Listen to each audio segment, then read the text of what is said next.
السلام علیکم ورحمۃ اللہ وبرکاتہ۔ محترم ناظرین، اس ویڈیو کو دیکھنے کے بعد آپ کا اور تمام وابستگان دارالعلوم کا سر فخر سے اونچا ہو جائے گا کہ الحمدللہ آج بھی ہمارے درمیان ایسے اللہ والے بزرگ موجود ہیں کہ جن کی دعاؤں میں اتنی تاثیر ہے کہ اگر وہ کسی مریض کے لیے دعا کر دیں تو اللہ ان کی دعا کی برکت سے مریض کو فوراً صحت یاب فرما دیتے ہیں۔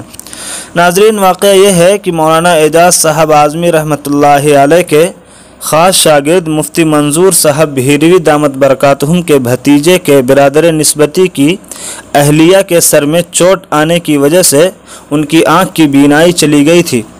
بہت علاج کرایا پر بینائی واپس نہیں آئی۔ اسی دوران محترمہ نے خواب دیکھا کہ وہ دیوبند آئیں اور مولانا ارشد مدنی صاحب سے ان کی ملاقات ہوئی اور حضرت کے توسط سے اللہ نے ان کی بینائی لوٹا دی۔ اب انہوں نے یہ طے کر لیا کہ میں دیوبند جا کر حضرت سے ملاقات کروں گی۔ گھر والے منع کرتے رہے لیکن خفیہ طریقے سے 23 ستمبر 2021 کو دیوبند اپنے شوہر کے ساتھ آئیں اور مولانا سے ملاقات کر کے بیماری اور پھر خواب کا تذکرہ کیا۔ مولانا نے دعا کی اور شاید پانی پھونک کر دیا۔ انہوں نے آنکھ پر لگایا تو بینائی واپس آ گئی۔ ناظرین، اس واقعے کی سچائی کے بارے میں جب معلومات حاصل کی گئیں تو ہمیں ایک عالم کی یہ آڈیو ملی جس میں وہ اس واقعے کے سچ ہونے کی گواہی دے رہے ہیں۔ ناظرین، خود سنیے وہ کیا کہہ رہے ہیں۔